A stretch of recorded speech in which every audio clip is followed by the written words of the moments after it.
diarrea infecciosa representa el 90% de las causas de diarrea con menos de 14 días de evolución.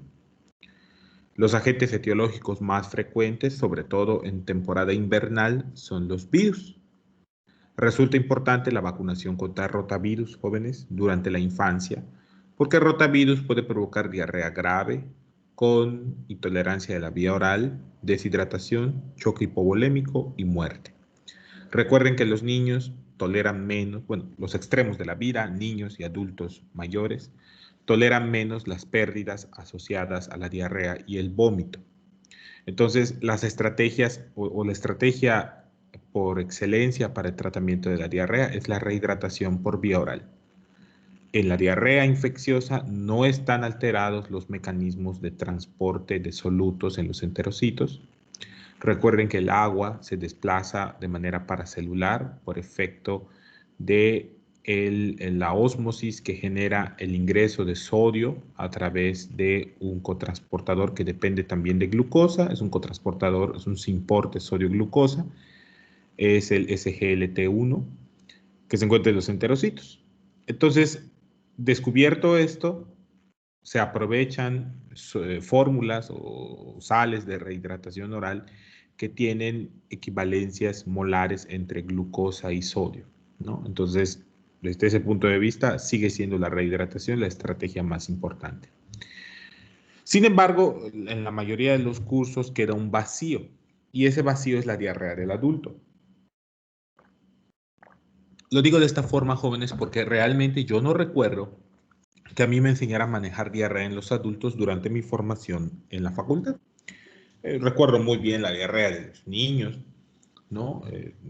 La clasificación de acuerdo al estado de deshidratación, etcétera, pero en sí diarrea del adulto nunca revisamos. Entonces, se suele pensar que la diarrea del adulto se trata igual que la diarrea del niño y esto no es del todo cierto. Entonces, de manera rápida, ¿no? Vamos a clasificar a la diarrea por los días de duración y también vamos a clasificar a la diarrea por el tipo de daño celular. Ahorita lo vamos a revisar, ¿no? Entonces, la primera clasificación que quiero que recuerden es, de acuerdo a la duración, puede ser subaguda, puede ser aguda, subaguda, que también se conoce como diarrea persistente y diarrea crónica. La diarrea aguda, de menos de 14 días de duración, casi siempre es de etiología viral, ¿no? De teoría infecciosa viral, en invierno y suele generalmente afectar a niñas y niños. Es importante, recuerden, la vacunación contra rotavirus, 2, 4 y 6 meses, son 3 dosis, ¿sí? Es una vacuna de administración oral, cuyo principal efecto adverso pasado los 7 meses es la invaginación intestinal.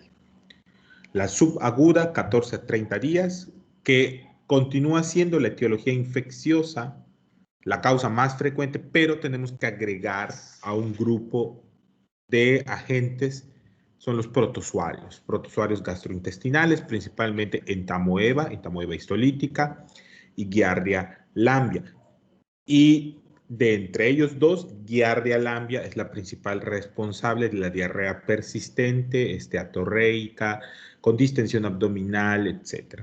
Entonces, más de 14 días hay que pensar en Giardia lamblia.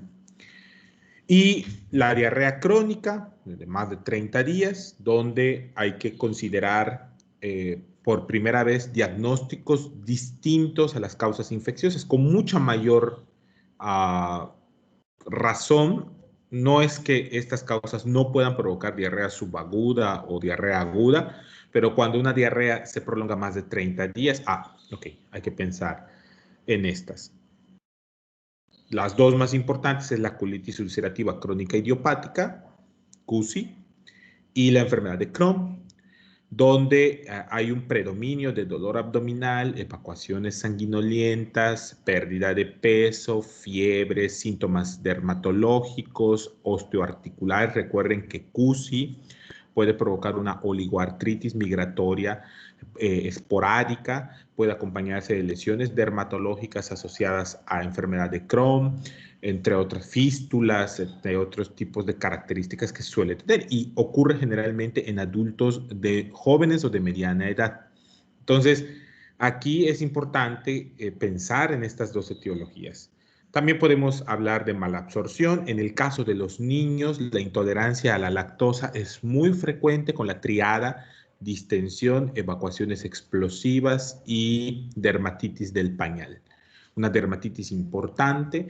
Entonces, la actividad lactasa en los niños, pues no es totalmente, bueno, hay algunos niños que no tienen gran actividad lactasa, entonces la ingesta de fórmulas puede provocar intolerancia a la lactosa. Entonces son niños que a veces traen los papás porque tienen 3 semanas, 4 semanas, 5, 6 semanas con evacuaciones diarreicas, con rosadura del pañal, etcétera. Y aunque también puede ser en los niños, pero es más frecuente en los adultos, está la enfermedad celíaca.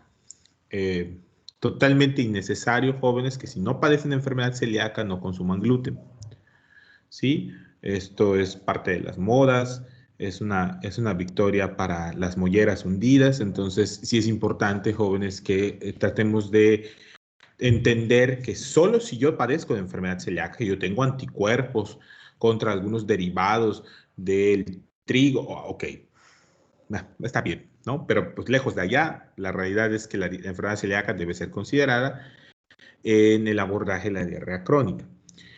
Una causa también de diarrea crónica es el síndrome de intestino irritable, ¿no? En el síndrome de intestino irritable es un diagnóstico de exclusión, aunque ya la postura de Roma 4, no sé si ustedes conocen los criterios de Roma, estos criterios incluyen dispepsia, etcétera, pero bueno, uno de los criterios, uno de los apartados es síndrome de intestino irritable.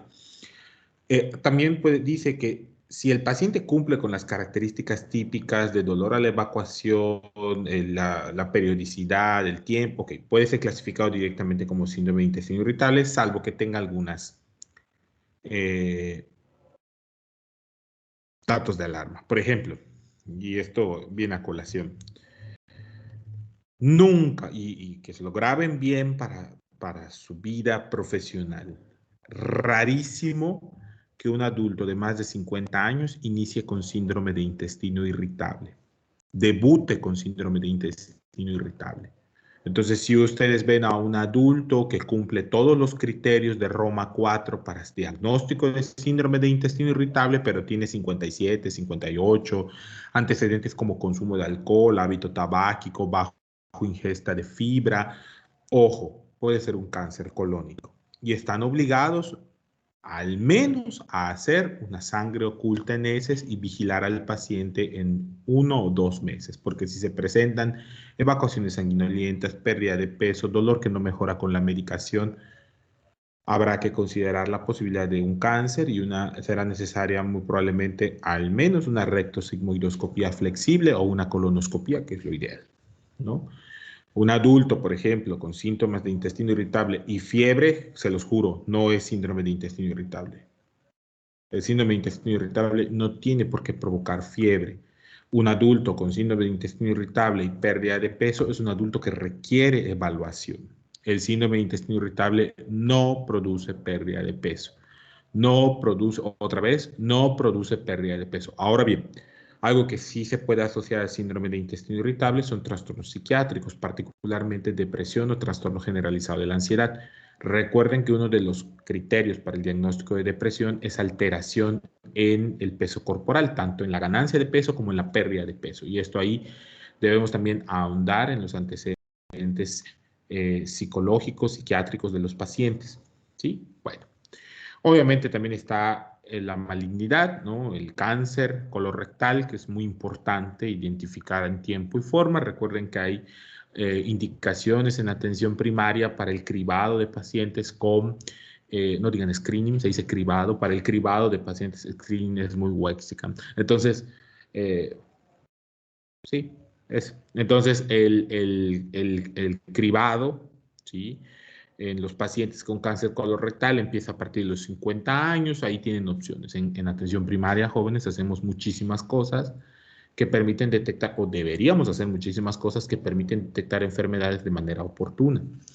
Y obviamente también hay causas paraneoplásicas, hay algunos tumores que alteran la secreción, ¿no? Por ejemplo, los gastrinomas pueden provocar diarrea crónica, asociados a dispepsia que no mejora con inhibidor de bomba de protones durante 8 semanas, o de esteatorrea, o bueno, hay una serie de cánceres que pueden provocar diarrea como síndrome paraneoplásico. Y hay que pensar también en causas infecciosas. Y en estas causas infecciosas de larga duración jóvenes hay que descartar VIH, infección por giardia. Y en el caso del VIH, pues tenemos a criptococo como causa muy común de diarrea en estos pacientes, diarrea de larga evolución, ¿no? Entonces, todo esto hay que descartar en una diarrea crónica. Esto es lo mínimo que deberíamos descartar en una diarrea crónica. Hay pruebas, hay abordaje, pero quiero que quede claro que esta clasificación nos es muy útil.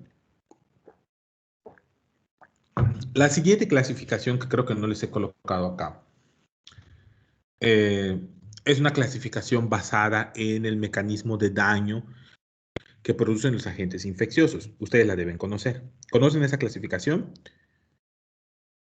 Es una clasificación basada, bueno, dos grandes grupos, ¿no? Diarrea no inflamatoria y diarrea inflamatoria. La diarrea no inflamatoria casi siempre es una diarrea que se produce por daño citopático, es decir, las células, los enterocitos son dañados, lisados, destruidos y por lo tanto hay problemas con la absorción de los nutrientes, se produce diarrea, etc. La diarrea toxigénica, ¿no? Que se acompaña de liberación de toxinas que aumentan la secreción de agua por parte de los enterocitos. Esto muy característico con Escherichia coli enterotoxigénica. Y de ahí nos vamos a la diarrea inflamatoria. En esta diarrea inflamatoria, el principal mecanismo de daño suele ser la invasión de los agentes etiológicos. Entonces, esa invasión suele provocar en los pacientes fiebre, dolor abdominal y evacuaciones sanguinolientas. ¿Okay? Entonces, si lo transcribimos al contexto clínico, tenemos que dividir a los pacientes, a las y los pacientes con diarrea aguda, en aquellos que tienen diarrea no inflamatoria y diarrea inflamatoria. ¿Por qué? Porque de una vez les digo, la diarrea inflamatoria de origen infeccioso requiere tratamiento con antibióticos. ¿Sí? Requiere tratamiento con antibióticos. La diarrea no inflamatoria generalmente requiere medidas de soporte porque se va a autolimitar. En cambio, la diarrea inflamatoria puede traer complicaciones y esta diarrea inflamatoria requiere tratamiento con antibióticos. Dos causas muy comunes de diarrea inflamatoria, eh, entamoeba histolítica, amibas y Shigella. Sí, eso es importante. En términos así, a grosso modo, esas dos bacterias podríamos decir que son las más frecuentes. Pero, a final de cuentas, por ejemplo, Salmonella typhi puede provocar ileitis, con fiebre, dolor abdominal, simular una apendicitis. Hay varias cosas. Entonces, hasta aquí, jóvenes. ¿Dudas, preguntas o inquietudes? ¿Todo bien?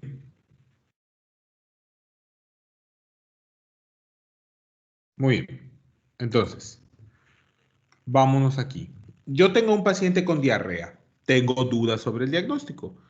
¿Cuáles son las principales pruebas elementales que debo, o sea, los paraclínicos elementales que debo solicitar?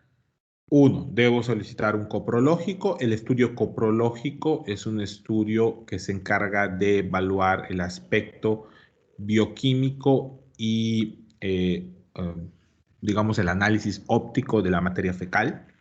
¿Sí? Es muy útil, jóvenes, porque nos permite identificar diarrea inflamatoria. Si hay una combinación entre sangre oculta y más de 10 leucocitos por campo, eso es una diarrea inflamatoria y requerirá tratamiento con antibióticos. ¿Ok?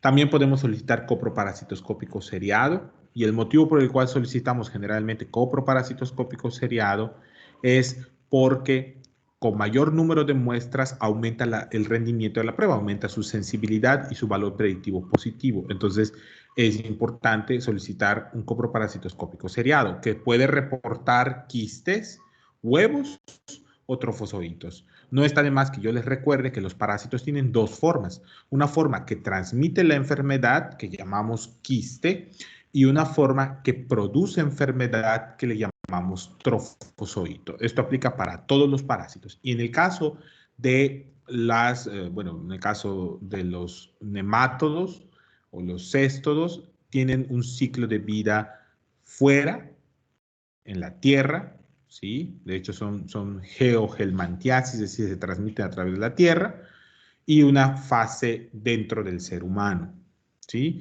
Entonces hay huevos, hay adultos y algunas especies tienen un ciclo de vida intermedio donde pueden vivir en otros animales o pueden vivir en la tierra como larvas rhabditoides. Entonces, eso nada más para que ustedes recuerden.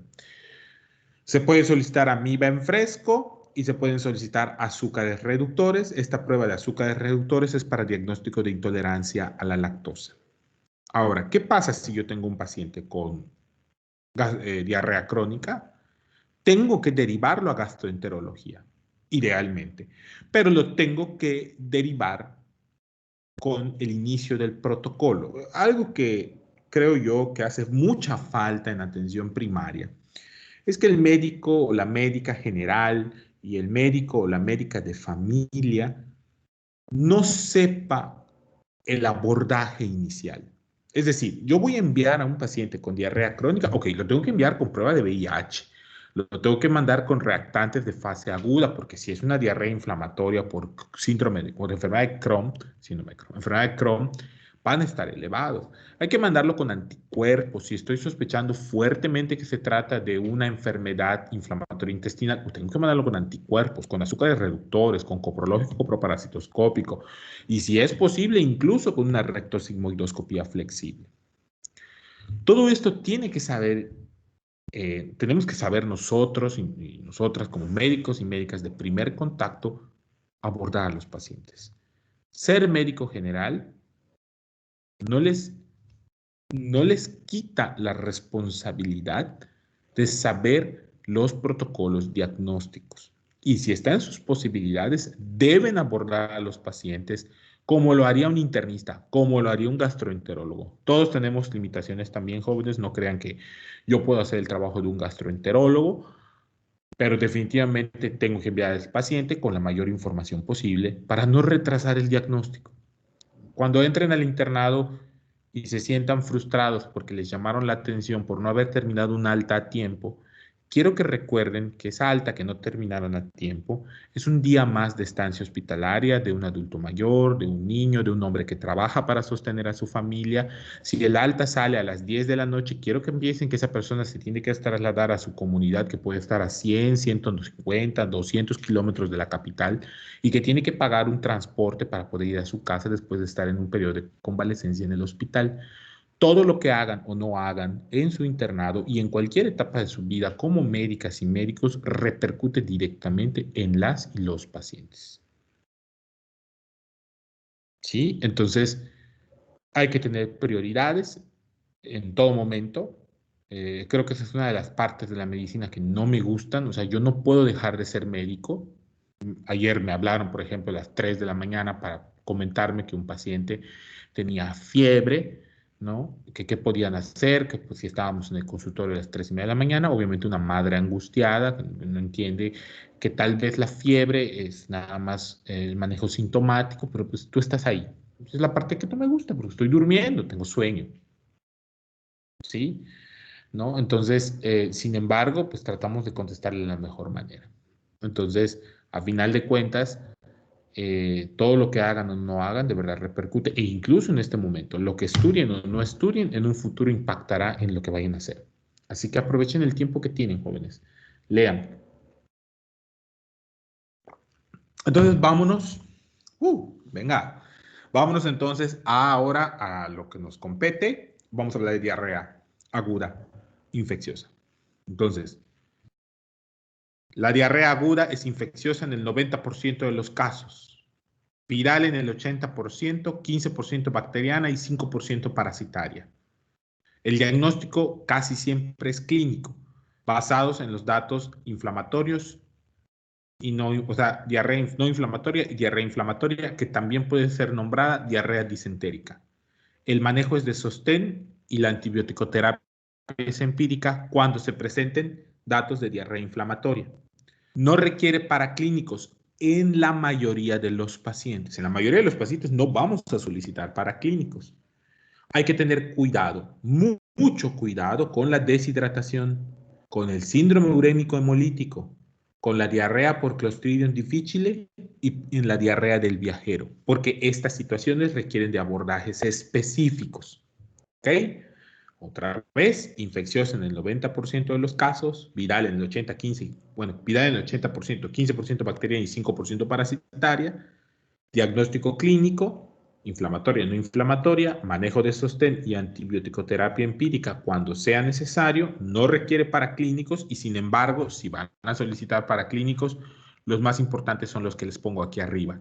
Coprológico, coproparasitoscópico, amiba en fresco y azúcares reductores. ¿Ok?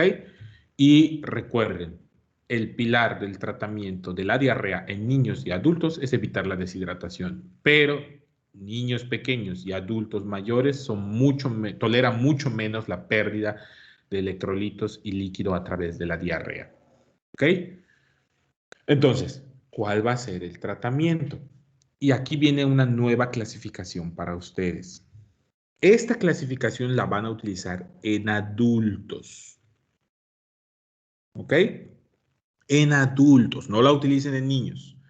En niños deben dividir diarrea no inflamatoria e inflamatoria y luego sin deshidratación o estado de choque. Es la forma en cómo deben clasificar a un niño. A la consulta llega una niña, 3 años, diarrea líquida, 6 evacuaciones, no moco, no sangre, sin fiebre, dolor abdominal leve, no está deshidratada, perfecto, es una diarrea, es una enfermedad diarreica aguda, diarrea no inflamatoria sin deshidratación. Manejo, sostén, plan A.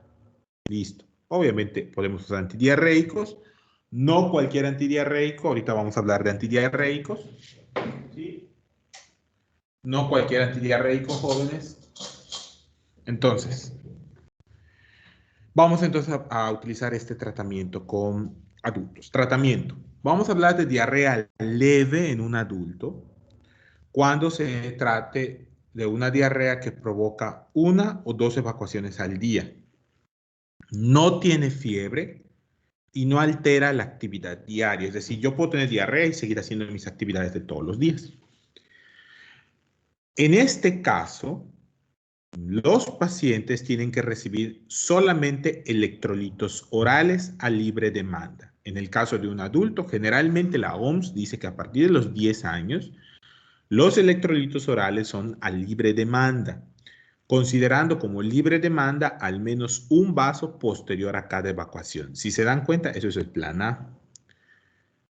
SR75 o SR90. Hay que reducir el consumo de bebidas azucaradas, la dieta astringente con arroz y medidas de higiene. ¿Qué medidas de higiene? Lavado de manos, con la técnica correcta, adecuada higiene del baño. Cuando el paciente utilice el baño, tiene que limpiar las superficies con desinfectante, puede ser a base de cloro, etcétera, pero tiene que ser con un desinfectante. No debe preparar alimentos. Las y los pacientes que están enfermos de diarrea no deben preparar alimentos. ¿Ok? Y hay que identificar si la fuente del contagio fue comida en estado de descomposición. Recuerden que las diarreas dependen de que desafortunadamente consumas alimentos contaminados y que además contengan una cantidad de inóculo lo suficientemente grande como para poder sortear las medidas defensivas como el ácido gástrico, la inmunoglobulina A, las enzimas gástricas, etc. Entonces, esa justificación de es que todos comimos y solo yo me enfermé, No puede ser la comida, no es válida porque pudiste haber comido el fragmento de comida contaminada con un inóculo grande que logró atravesar tus medidas de protección. O no te lavaste las manos, o como lo quieran ustedes llamar. De manera sorpresiva,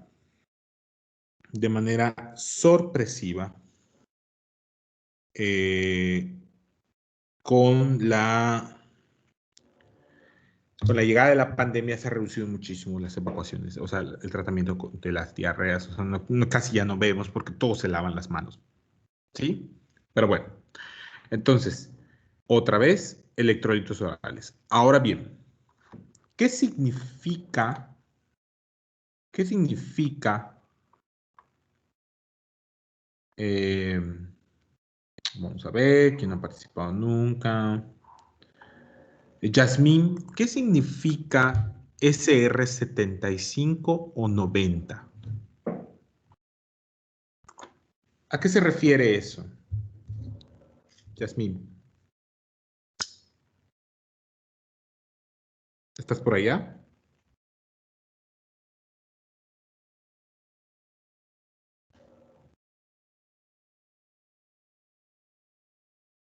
¿Alguien que sepa qué es SR75 o 90, que levante la mano?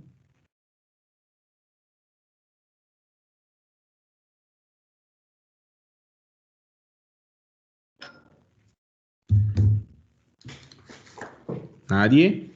No puedo creer que no sepan qué es SR75. Mándeme.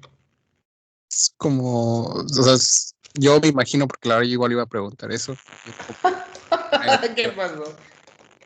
Ajá. ¿Es suero de rehidratación? Eso de rehidratación, claro, pero ¿qué implicación tiene en la práctica? Porque tiene que significar algo que yo diga, consíguete un suero SR75. ¿Qué significa eso? Jóvenes, debieron haberlo visto en rehidratación oral en niños. No me dejen mal. ¿Cómo va a ser? El número se refiere a la cantidad de mini equivalentes que tiene de sodio, ¿no? Exactamente. Exactamente. Y aquí vamos a llegar a un debate muy importante. Veamos, veamos, veamos. ¿Qué les muestro? Estaba tomando un curso. No les voy a mostrar mi WhatsApp. Y no quiero. Hay chismecitos. No es cierto. Vamos a ver.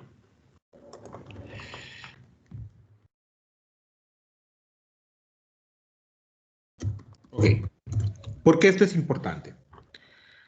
Actualmente, la Organización Mundial de la Salud recomienda para rehidratación oral sales con una concentración mínima, bueno, una concentración ideal de 75 mini equivalentes de sodio por litro. Esta cantidad de sodio se asocia a menos eventos de hipernatremia y buenos resultados de rehidratación. Hasta hace algunos años, a partir del 2000, esto cambia en 2010, antes de 2010, y todavía se siguen utilizando actualmente porque son útiles, porque tenemos experiencia, mucha experiencia, como si yo hubiese hecho los estudios, tenemos mucha experiencia con el uso de sales de rehidratación oral SR90. ¿Ok? El niño que está haciendo así en el arbolito, ¿no? De vida suero oral. Ese niño feliz, levantando sus manitas con un arbolito, es el vida suero oral que todos conocemos, es el que nos daban en el centro de salud, etc. Esta presentación en sobres jóvenes es una presentación SR90, tiene 90 mini equivalentes de sodio por litro. Tiene cloro, tiene citrato, tiene glucosa, porque recuerden que el transporte de sodio es dependiente de glucosa. Entonces, tiene que haber glucosa para que se transporte y luego haya un movimiento paracelular por ósmosis del agua. Esa es la clave de la rehidratación oral. Entonces, ¿no? Del niño niño feliz haciendo así sus manitas arriba, pues es el suero estándar, ¿no? Ha cambiado, ya no es tan disponible. Y les digo esto por lo siguiente. La OMS acepta que ustedes utilicen SR75, que es la que es ideal. Se llama fórmula hiposmolar, ¿sí? Y también recomienda que ustedes utilicen SR90. ¿Por qué les digo esto?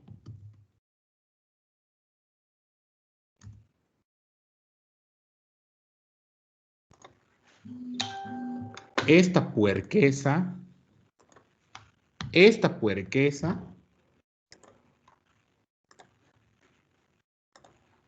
quiero que vean, esta puerquesa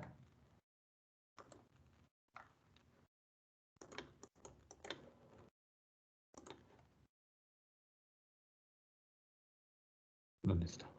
Ahí está. ¿Cuántos mini equivalentes de sodio tiene?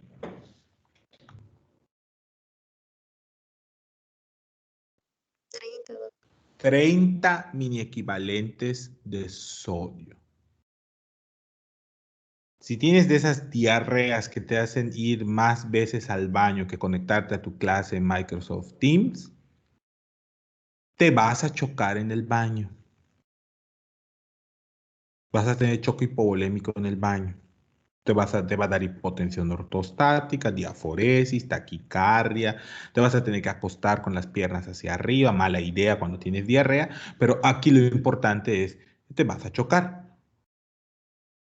Estas preparaciones no sirven para diarrea.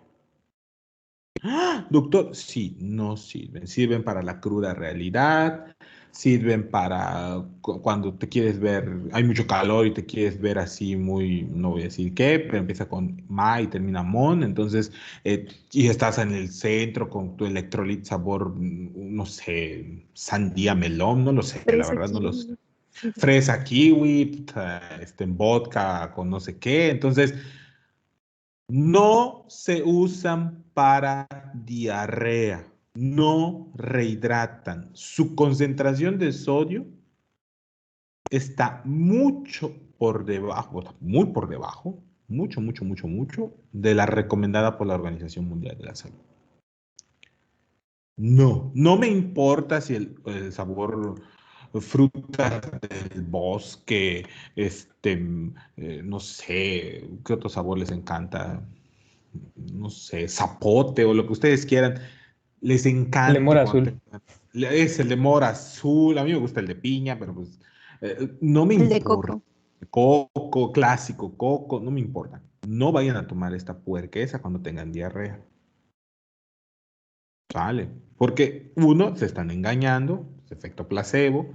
Dos, de verdad se deshidratan. Y esto lo hemos visto con niños pequeños que desafortunadamente las mamás en un acto de amor y cuidado por sus hijas e hijos compran electrolitos porque tienen el concepto, ¿sí? De que los electrolitos se utilizan en diarrea, pero compran este tipo de electrolitos.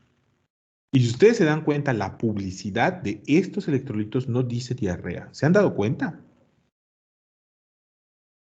No dice diarrea, dice deshidratación por calor, no sé qué, resaca y no sé qué otras cosas. Pero no dicen eso. Entonces la pregunta es, oiga, doctor, y entonces estos de botella no sirven. Ah, peor esta puerquesa también. Esta está peor, miren. Esto está peor. 0% azúcares, 0% iones, 0% calorías. ¿Cómo mierda me voy a rehidratar con esto? Si no tiene azúcares, si no tienes iones. ¿Alguien me puede explicar, por favor? Es agua pintada eso. Entonces, menos. Y tampoco, en cuanto a sorural, etcétera. Ahora, tampoco no todo está perdido.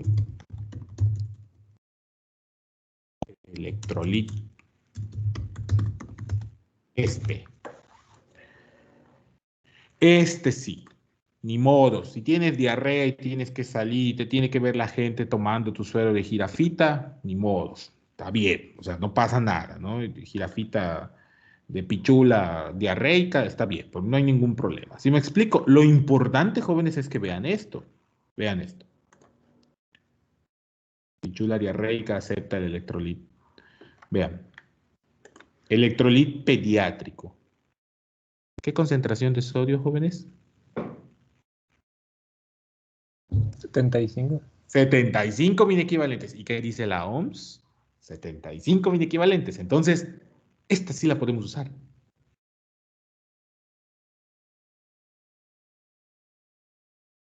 Esta sí la podemos usar.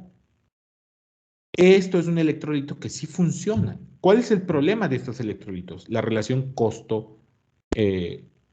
beneficio-costo, costo-beneficio. ¿Por qué? Porque estos electrolitos, una botellita sí es la más chiquitita, pero hay, por ejemplo, de medio litro, hay de 1 litro, están rondando los 30-35 pesos. ¿Saben cuánto vale un sobre de suero? Un sobre de suero vale 5 pesos. Entonces no está mal, jóvenes, porque lo pueden indicar, pero tiene que ser electrolit pediátrico, ¿sí? Hay deliciosos sabores en fresa, uva y manzanita. Entonces, en lo particular, a mí me gusta mucho uva, pueden tomar uva. No hay coco, kiwi, zapote, piña, mora azul, sabor a, no sé, cochinita, no lo sé, no hay esos sabores. Aquí tú eliges entre manzana, sabores, además clásicos, manzana, uva y fresa. ¿Sale? No creo que no haya alguien que no les guste alguno de estos tres. Y si no les gusta, pues mueran de diarrea. ¿Sí me explico? Entonces, a final de cuentas, lo importante es que vean esto. Vean la relación equimolar.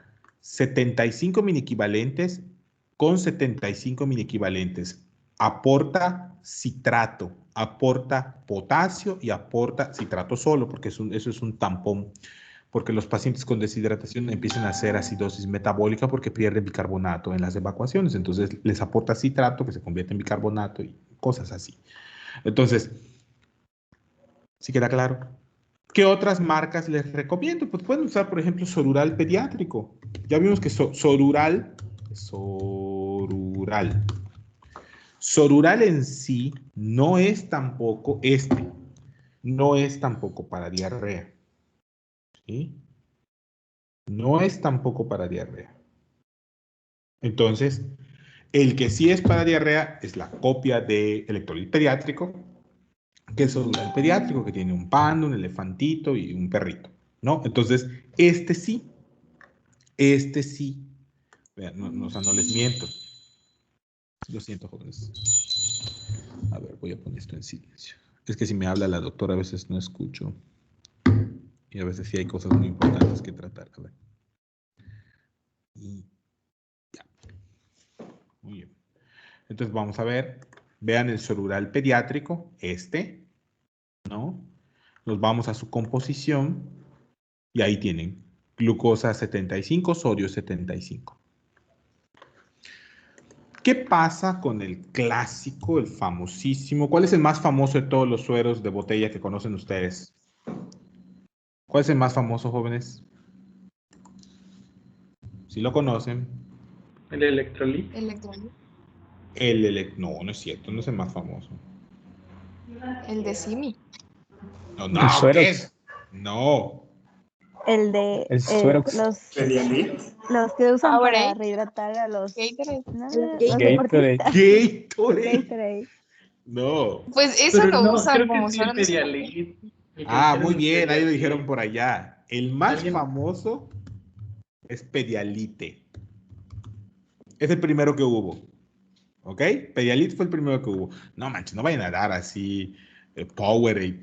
Si me explico, por el niño. Entonces, el más famoso, o el que la mayoría de nosotros conocemos, yo recuerdo mucho, es Pedialit. Está rico ese. ¿Está rico? Sí, claro que sí. Hasta los venden fríos. Yo recuerdo que los vendían fríos en farmacias comercio. Hace muchos años, cuando me daba diarrea. Entonces, tenemos una situación con Pedialit. Vean este. Este SR, ¿qué es? ¿Qué dice ahí? 45. No nos sirve. ¿Ok? Este que SR es 30. Pura basura. Ahí es de Abbott. Abbott es una farmacéutica de medicamentos originales, ¿no? Aquí es 30 aquí es 45, aquí creo que me dice que es SR, pero en el caso de Pedialit, jóvenes, el único que hay que puede servir para diarrea es 60. Hay una guía que se publicó hace unos 3 años, 3 o 5 años, la verdad no recuerdo. Es la guía latinoamericana de manejo de la diarrea. Hay una asociación latinoamericana de diarrea que empieza a hacer estudios con preparaciones de electrolitos con mucha menor concentración de sodio. Y llegan a la conclusión de que a partir de 60 miliequivalentes de sodio es eficaz para la rehidratación.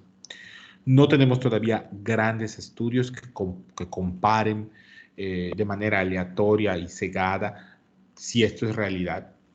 Pero si algo les puedo decir es lo siguiente. Idealmente deben utilizar preparaciones SR75. Si no hay disponible, esa es una fórmula hiposmolar, hiposmótica también le pueden conocer. Si no hay eso, pueden utilizar SR90. Bien. Y si por algún motivo de disponibilidad, preferencias del paciente, etcétera, no quiere ninguno de esos dos, la opción es SR60, que todavía es controversial, pero que al menos ya tenemos algo de evidencia. Por favor. Eso es muy importante. Entonces, ¿cuál debo usar yo? Las fórmulas SR75. Si no tengo disponibilidad de ellas, las SR90. Y si por algún motivo muy particular no puede ser ninguna de las dos, sobre todo por preferencias del paciente o de la madre o padre del paciente o la paciente, hay que utilizar fórmulas SR60. Por debajo de ahí, jóvenes, están cometiendo iatrogenia. Entonces, no electrolit de los chaparritos, no Solural, no la puerquesa de Suerox, menos, no sé si Simi saque sus sueros, hay que ver. Ya dijo por allá similares, ¿alguien ya vio esos sueros de similares? Sí tienen SR. ¿Saben por qué me van a recordar? Porque cada vez que quieran comprar un suero van a ver la parte de atrás para evaluar los mini equivalentes. Ahí se van a acordar de mí. Ya pueden empezar a poner una imagen con una velita en sus consultorios. Entonces, eso es importante, jóvenes. Este de coco, una delicia este de coco, ¿no? SR60, ¿no? Me acuerdo mucho de la tapita es muy clásica, ¿no? Difícil de abrir, tienes que presionar para poder abrir la tapa, pero bueno. Entonces, ¿alguien tiene alguna duda con esto, jóvenes? ¿Alguien tiene algún comentario? ¿Quiere que yo mencione algo más? Bien, en todo caso, jóvenes, en todo caso, yo les recomiendo utilizar sueros de sodio. Entonces, la marca que actualmente hay disponibilidad en nuestro país es Apotex. Y Apotex tiene sueros o electrolitos SR90. Todos estos son SR90. Todos estos son SR90. ¿Sí? ¿Ok? Apotex tiene esta cajita, si no me equivoco, trae 4 sobres y está más o menos como en 25 pesos.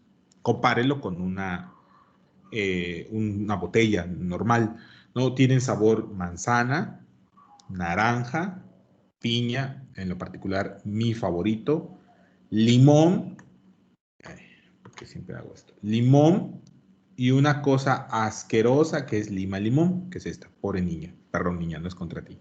Entonces, está muy malo. Entonces está manzana, naranja, piña, limón y lima limón. Estos son de SR90 y hay este. Este es el único que tiene Apotex de baja osmolaridad. O sea, este es SR75. La diferencia está en que el niño tiene gorrito. Aquí no tienen gorrito, mírenlo. No tiene gorrito. Entonces, este niño tiene gorrito, tiene un patito además. Este no tiene patito. No tiene patito. Entonces, este de baja osmolaridad es sabor manzana. ¿Y por qué les digo esto, jóvenes? Porque los niños son muy exigentes con los tipos de suero. Hay niños que no gustan del suero de sabor natural, porque también Apotex tiene suero de sabor natural, que es este. ¿Sí? Son electrolitos Apo. Así los pueden buscar. Es SR90. ¿Sí? Hasta hace poco, yo la verdad no me había fijado, porque en la farmacia, yo tengo una pequeña farmacia ahí donde trabajo en el consultorio, en la farmacia yo solicitaba generalmente a la gerente que pidiera electrolitos en volumen, así como estos, porque los pacientes van y piden 1 o 2 sobres, hasta que un día me acerqué y vi que había de estos de baja osmolaridad. Ah, fantástico. Entonces, jóvenes, los electrolitos que yo les recomiendo son estos electrolitos Apo. ¿Sí? Electrolitos de la marca Apotex. Ahí está, miren. Son estos. Pueden venir individuales, pueden venir en cajita de 4, etcétera, y está súper bien. Tienen que aprender cómo se preparan.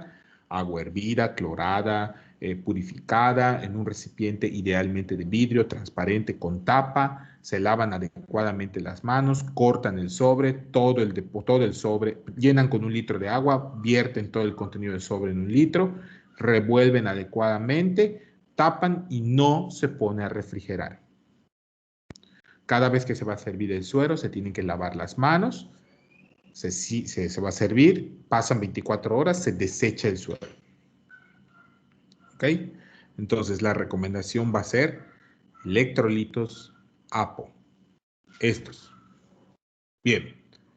¿Dudas, preguntas o inquietudes sobre los sueros? Porque incluso tratar diarreas tiene... ¿Qué pasó? Le quería preguntar, ya ve que el Vida Suero Oral pues no tiene sabor. Recuerdo que una vez me dieron un sobrecito con un poquitito, o sea, así, cosa de nada, bueno, creo que una cucharadita, no sé cuánto, de Tang de uva. Obviamente el Tang está lleno de azúcar y conservadores y así. Le quería preguntar qué tanto, o sea, sigo viva, pero qué tanto puede afectar la osmolaridad. Así es. Mucho.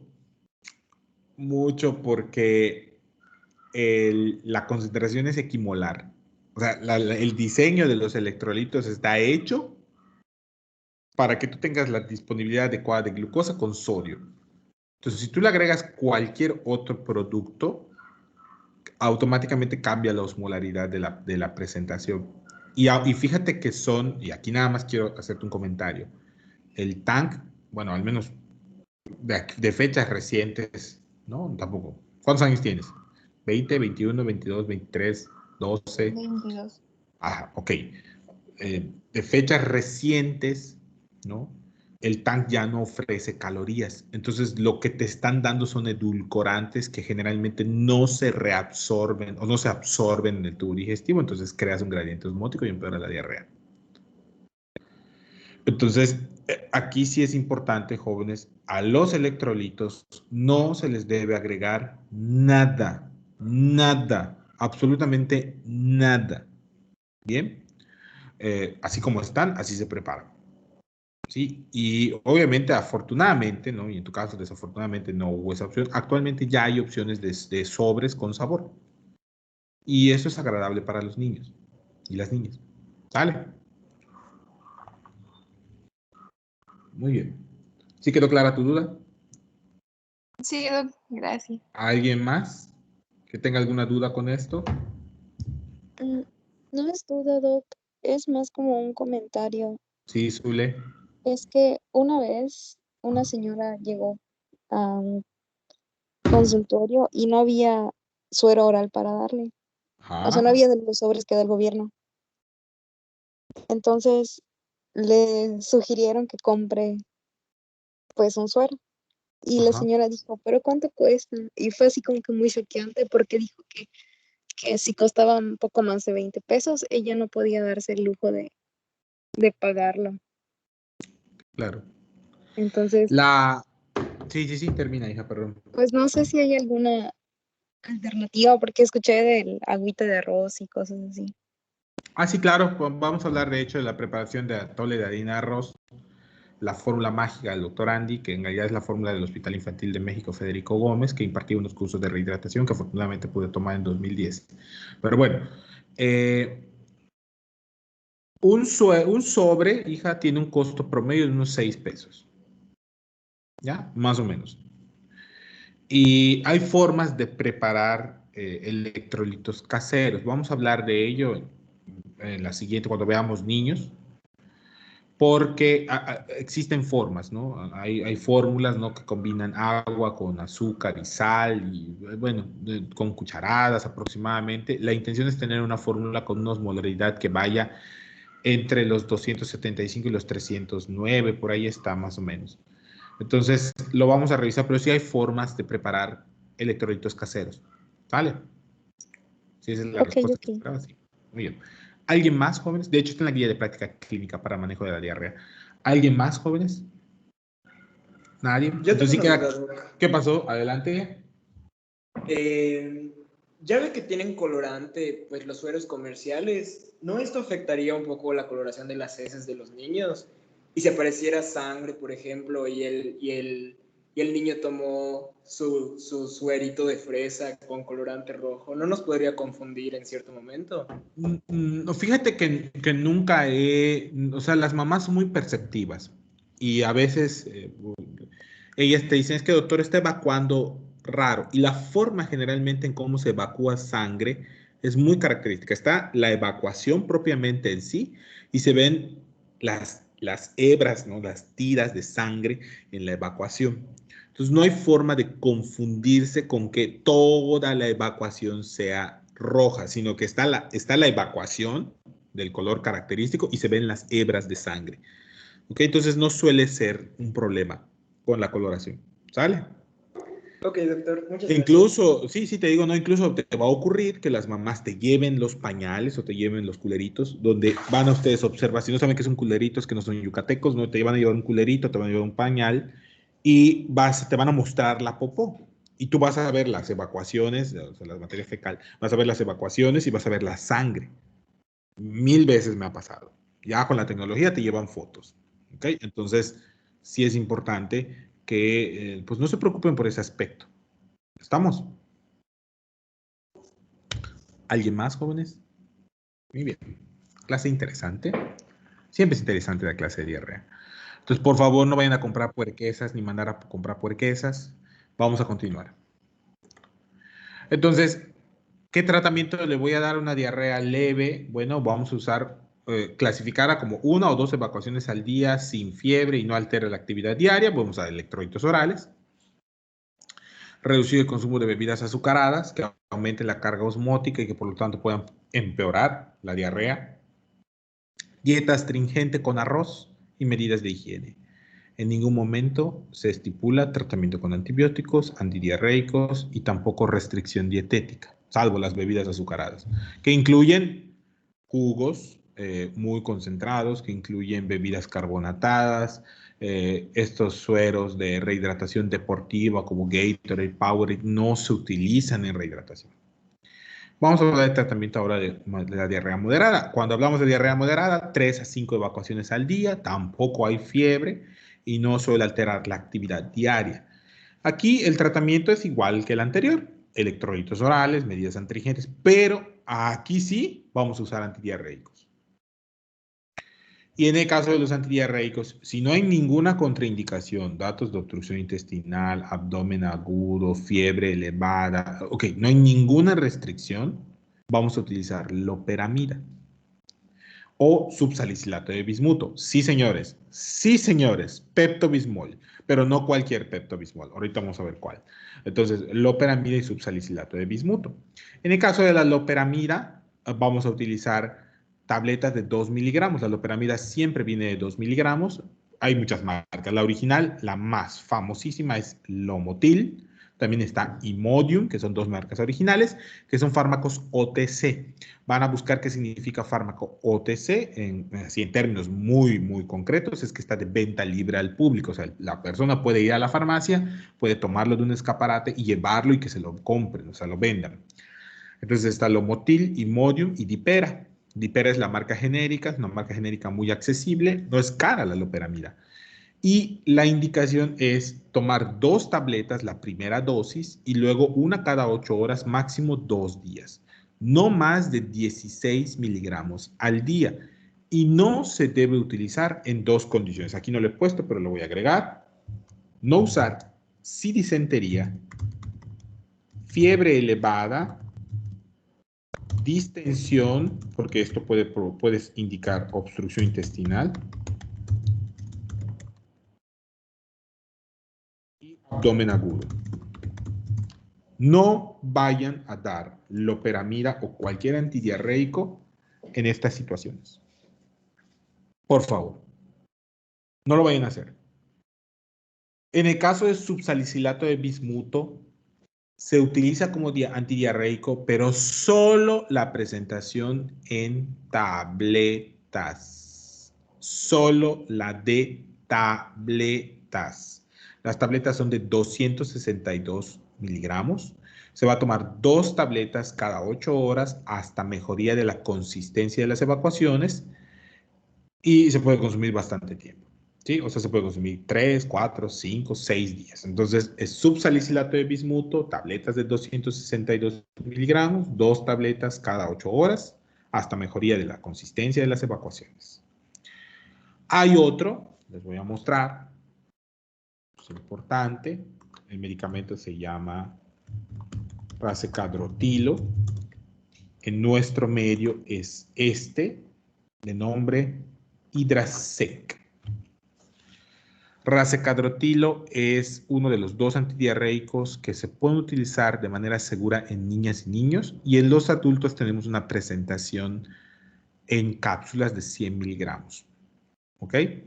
Es un inhibidor de las encefalinasas intestinales. Pueden revisar cuál es el mecanismo de acción. De hecho, lo van a revisar.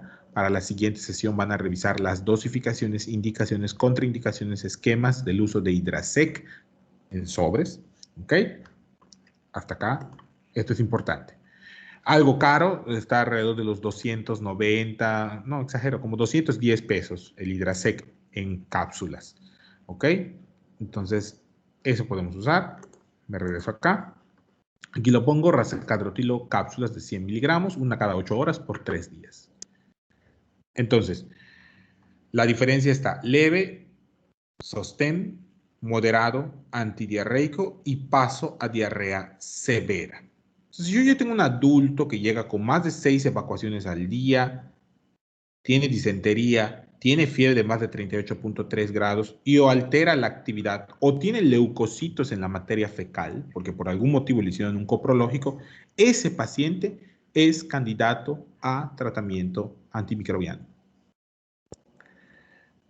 Sobre todo si la combinación es mayor o igual a 6 evacuaciones al día, disentería y fiebre. Esos tres datos les pueden hacer pensar que ese adulto necesita antibióticos. ¿Qué puede pasar, jóvenes? ¿Qué puede pasar? Que tenga, por ejemplo, el paciente 5 evacuaciones. Si ustedes automáticamente dicen, no, pues es moderada, no necesita antibiótico. Pero si tiene fiebre de 39, denle antibiótico, no sean así. O tiene 4 evacuaciones, pero tiene disentería. No, es moderada, solo antidiarreico. Ajá, para empezar está contraindicado el antidiarreico. Segundo, está evacuando sangre. ¿Sí me explico? O sea, el paciente prototipo generalmente llega con más de 6 evacuaciones, llega con fiebre, llega con disentería. Ok, ese paciente necesita antibiótico. Doctor, ¿puede pasar que llegue con 7 evacuaciones sin fiebre y sin disentería? Sí. Sí puede pasar. Y para esos casos, ahorita vamos a ver algo muy particular. Entonces, estoy en el contexto ideal. 6 evacuaciones, disentería, fiebre de más de 38.3. ¿Qué hago? 1. Electrolitos antidiarreicos. Ojo con los antidiarreicos. Nada más aquí, jóvenes, ojo con los antidiarreicos. Podría yo usarlos si tienes 6 evacuaciones, fiebre de más de 38, sin disentería. Y antibióticos. ¿Qué antibióticos? 2 esquemas. Acitromicina, tabletas de 500 miligramos, 2 tabletas vía oral, dosis única, o una cada 24 horas por 3 días. Acitromicina, tabletas de 500 miligramos, tomar 2 tabletas, dosis única, o una cada 24 horas por 3 días. Puede utilizar ciprofloxacina, tabletas de 500 miligramos, una cada 12 horas por 3 días, pudiendo prolongar el tratamiento hasta 5 días. Y si se trata de un paciente, sobre todo adultos mayores, con fiebre, múltiples evacuaciones, malestar general, ok, ahí miren, se los pongo clarito. Intolerancia a la vía oral, adulto mayor con dificultad para deglutir porque tienen pocas piezas dentarias, porque tienen secuelas de un evento cerebrovascular, porque están postrados, lo que ustedes quieran. Ceftriaxona, ampolletas de 1 gramo 3.5 mililitros, una ampolleta cada 24 horas por 3 días. Y aquí les doy una clave para la vida. Si yo tengo un paciente que tiene diarrea o que me es llevado a la consulta por diarrea, que ha estado hospitalizado recientemente, que utilizó antibióticos de amplio espectro, meropenem, ceftriaxona, vancomicina, lo que ustedes quieran, tengo que pensar en diarrea por Clostridium difficile. Y el tratamiento, pudieran ustedes iniciar tratamiento empírico, metronidazol, tabletas de 500 miligramos cada 8 horas por 10 a 14 días. Pero si ese paciente además llega a la consulta con abdomen agudo, distensión importante, fiebre elevada, o eso puede ser un megacolon tóxico o una colitis pseudomembranosa, y no es de ustedes. No es de ustedes porque se les puede morir. Ahora bien, ¿qué ocurre con el síndrome urémico hemolítico? Con el síndrome urémico hemolítico, yo debo sospechar que se trata de una infección por E. coli 057H7, que es la que tiene la toxina Shiga, o toxina, sí, like Shiga. Entonces, esta E. coli puede provocar síndrome urémico hemolítico. ¿Cuándo debo sospecharlo? Cuando yo tengo un paciente con diarrea severa, más disentería, pero que no tiene fiebre. O sea, yo tengo un paciente que tiene diarrea severa, tiene 10 evacuaciones al día. Tiene evacuaciones con sangre, pero no tiene fiebre. Y no está recomendado el uso de antibióticos. Hay que dejar ver cómo evoluciona la diarrea. ¿Por qué? Porque si usamos antibióticos, aumentamos significativamente el riesgo de síndrome urémico hemolítico. ¿Ok? Eso es algo que siempre se recomienda. Afortunadamente, la mayoría de los pacientes llegan con fiebre, disentería, diarrea severa. Eso es el prototipo. Pero si alguna vez se encuentran con diarrea severa, más disentería, sin fiebre, ojo. ¿Qué significa esto? Que si yo tengo disentería, o sea, que si yo tengo 8 evacuaciones y fiebre de más de 38, le puedo dar antibiótico sin ningún problema. Si yo tengo diarrea severa, sin disentería y sin fiebre, le puedo dar antibiótico, no hay ningún problema. Pero si yo tengo la combinación de diarrea severa más disentería sin fiebre, me paro ahí y digo, ¿sabe qué? Lo voy a vigilar, voy a darle medicamentos para el dolor abdominal, etc. ¿Qué puso para la fiebre? Paracetamol, tabletas de 500 miligramos, es cada 6 horas, o de 650 miligramos cada 8 horas hasta 5 días consecutivos. Y una recomendación muy particular de su servidor, utilizar metamisol sódico. ¿Por qué metamisol sódico? Porque el metamisol sódico también relaja el músculo liso visceral. Entonces, manejas la fiebre y manejas el cólico por el cólico por constricción del músculo liso. ¿Okay? Entonces, se toma uno cada 8 horas, vía oral, máximo 5 días. Si van a pasarlo por vía intravenosa o por vía intramuscular porque tiene mucha fiebre, se pasa lento, diluido y con un paciente recostado previa TA, solo si tiene más de 110 la diastólica. No sé por qué sale esto así. Y para el dolor abdominal pueden utilizar todas estas opciones. Está butilgiosina o giosina tabletas, trimebutina, fluoroglucinol, trimetilfluoroglucinol, clonixinato de lisina con giosina. Y ya. ¿Dudas sobre diarrea severa, jóvenes? Porque les juro que se los voy a preguntar. ¿Alguna pregunta, comentario, algo que quieran que yo vuelva a repetir?